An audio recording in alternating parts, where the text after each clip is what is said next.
Good evening, ma'am. This is my presentation about IP communities in Visayas. So, alamin natin kung ano-ano nga ba yung mga indigenous people sa Visayas region. Indigenous people IP communities in Visayas region of the Philippines include a wide range of distinct cultural group. The Visayas is home to various indigenous groups with unique language, tradition, and practices. The Visayas region of made up of different culture and also home to, to indigenous group with unique language. Based on my research, the Visayas region has many IPs and Visayas has become their home. Some of the major IPs in Visayas are Ati, Sambal, Cuyunon, Bantayanon, Ibanag, and Sulud. There are the six major IPs in the Visayas region. So, Ati or Eta, no, familiar naman sa atin yung Ati or Eta. Madalas naman natin yung naririnig na yung pangalan na yun. At talakay naman namin yan noong elementary pa lang. So, yung Eta, yung ano, kung saan yung negrito, yung may itim at makapal na labi. Yung tukoy nilang Ati or Eta. So, location, primarily found in the island of Panay, Negros, and Cebu. So, meron sa Panay, Negros, at Cebu. So, malawak din yung nasakupan din na lugar ng Ati or Eta. Culture, known for their distinct language, the Ati peoples are considered one of the earliest settlers in the Philippines. So, consider nila ang Ati people ay tinutukoy nila o tinuturing nilang pinakaunang tao sa Pilipinas. They maintain a strong connection with nature and traditional farming practices include the cultivation of rice and roots crop. So, yung IPs, yung Eta or Ate is nami-maintain din pala nila yung sa ating kalikasan. Kumbaga, marunong din pala sila magbintin ng kalikasan natin. At nagpo-practice din lang sa pagtatanim tulad ng palay at root crops. So, next is Sambal. Sambal is hindi na po familiar yan sa akin, Sambal. So, location found in parts of Panay, primarily in Antique and Iloilo province. So, Antique at Iloilo province. Yung doon natin sila, mayroon sa Antique, meron din po sa Iloilo province, yung Sambal IPs. Culture, the Sambal people are known for their skills in fishing, farming, and hunting. So, yung tradition talaga sa kanila is farming, fishing, farming, and hunting. They also have distinct ritual. So, meron silang kunting kaalaman about ritual, dance, and music that are tied to their belief system. So, Cuyunon is familiar talaga sa atin yan dahil maraming Cuyunon dito sa atin, sa Palawan. So, location primarily in Puyo Island. Sa Puyo talaga yung maraming mga Cuyunon. Kasi Puyo. Palawan, so dito sa atin, may kuyunon na sa atin dito. So pero halos lahat naman din. Halos lahat sa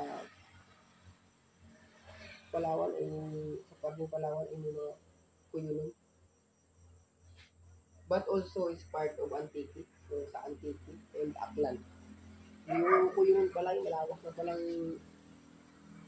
na rin pala yung na kasakupan. So culture nila, kultura. The Kuyunon people are skilled in fishing. So, may skill din sila sa pangisda and agriculture. So, sa pagsasaka.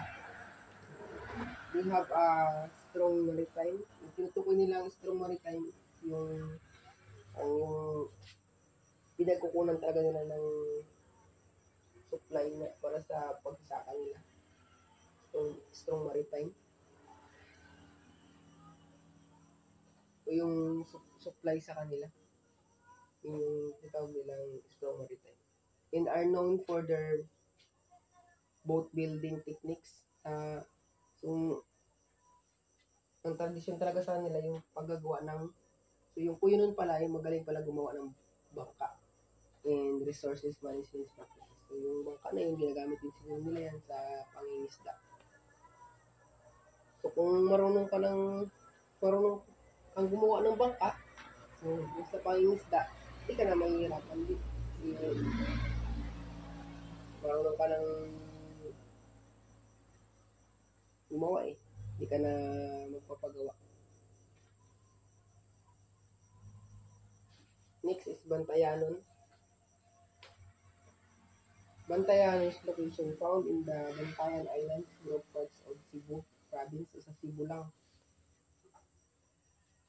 Sa Cebu lang natin matagpuan yung Bantayan. Culture, tradition, fishermen. So, tradition talaga sa yung pangingisda. Yung talaga yung ginabubuhayan nila. The Bantayan also practice in small scale farming. They are known for their unique dialect. So, may sarili din silang lingwahe and close knit community structure. So, may samahan sila sa paggawa ng mga struktura tulad ng tulay, building.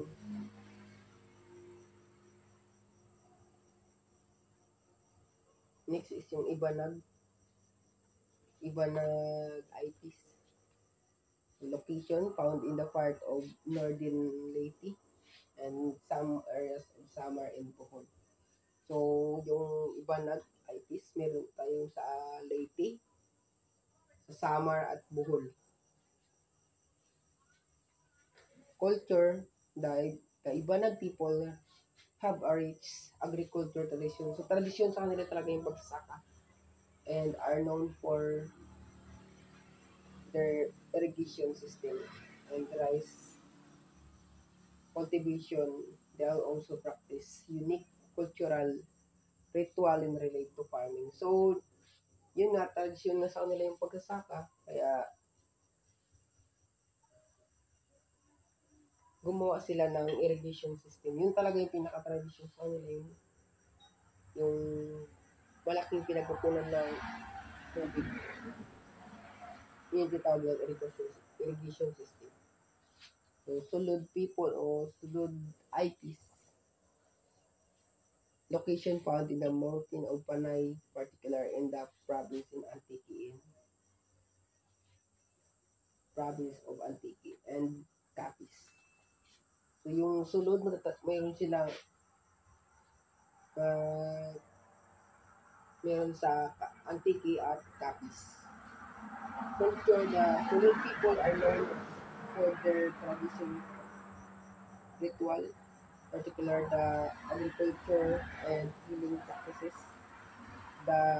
They including the Hinalaod. Ang Hinalaod means yung kanta nila. Yung meaning nun yung kanta nila.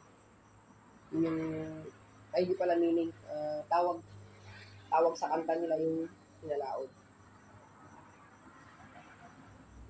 These communities force challenges such as a land encroachment, loss of culture, identity, and preservation of their indigenous language. However, many are actively working to preserve their tradition and practices while adapting to modern society. So, yung tradisyon ng sulod ay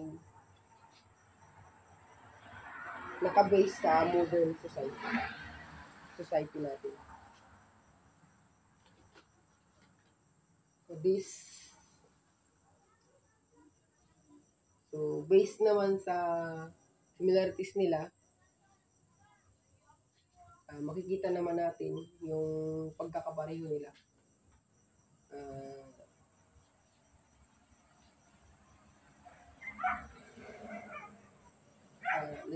nagka nagkapareho sila or similarities sila sa skills ng pagtatanim or farming. Doon sila nag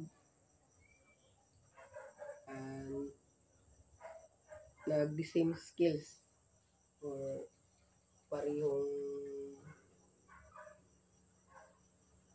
kakayahan sa mayroon silang parehong kakayahan sa pagtatanim. At yung kaibahan naman nila, yung ate ay may o ita, yung sarili, tradisyon talaga sa kanila yung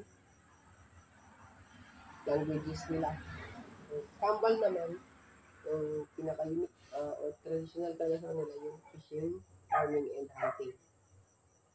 Sa Kuyunon, yung paggagawa ng bangka, agriculture.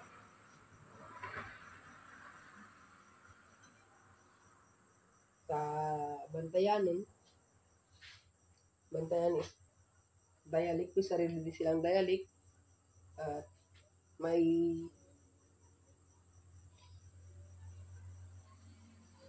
kaugnayan sila sa community or sa paggawa ng mga structure. At meron din silang tradisyon sa pagtatanim, yung tinatawag nilang maritime. So, maritime. So, sa Bantayanon, sa Ibanag, yung pinaka-tradisyon talaga sa kanila, yung agriculture tradition, yun nga, agriculture tradition, and yung irrigation system talaga, yung pinagpapunan nila ng tubig. Sulod IPs is yung pinaka-tradition sa kanila, yung agricultural and healing practices. At yung kanta nila na tinatawag nilang pinalaon. So, this is my presentation in communities in Visayas. So, yun lang po, ma'am. Pasensya na po kayo kung medyo maingay kasi malapit talaga sa may tabing kalsada.